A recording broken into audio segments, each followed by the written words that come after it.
into the middle, and now h5. I mean, h5 is on the board. You give Magnus a few more moves, the game is just going to end. So Hikaru has to play g5. He has to keep the h file closed. Magnus just plays h6. I mean, he just plays h6 straight up. He's like, yo, go ahead and take my bishop. It doesn't matter because I'm going to take here, and there's nothing that you can do from preventing queen h7. So Hikaru now has to respond to this threat as well. He has to block the white queen out. And Magnus, just look at this. He's like, all right, I'm setting up the pieces for the next game. This game's over. Count it as a win. No. Knight 7, b6. We're not done yet. The thing is, anytime you want to ruin a king position, you really should have your pawns go first, right? It's exactly what Magnus is doing, because in the long run, this could even be an asset in endgames. So knight c5, right? Takes. Look at this.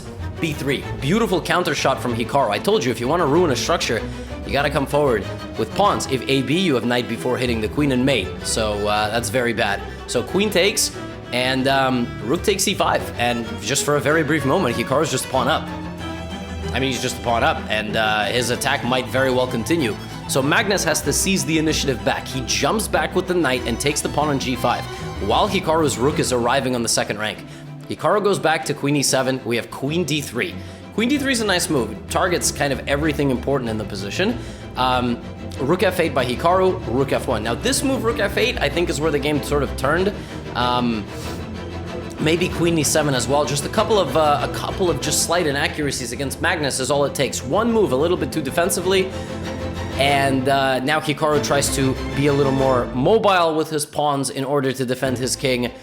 But the final domino falls here. You know, that final flick, g4. And that's it. You take one quick look at this position, you realize that these knights are good, but they're not doing anything substantial. This rook is all right, but it's not doing anything substantial. And one thing that Hikaru tries to do here is trade queens to sort of escape the danger. But that's the thing about Magnus, the pressure is never over. And even though he's able to trade a queen and a pawn here, the bigger issue is the h-pawn. The surviving thing of the attack is this massively advanced h-pawn, which will be an anchor for the white pieces. And watch as Magnus just goes straight into the position. Using tactics, if rook g7 and you take, there's bishop h6, just completely winning. So king h8, and we have knight h4 threatening knight g6 mate. And I think Hikaru just took and resigned.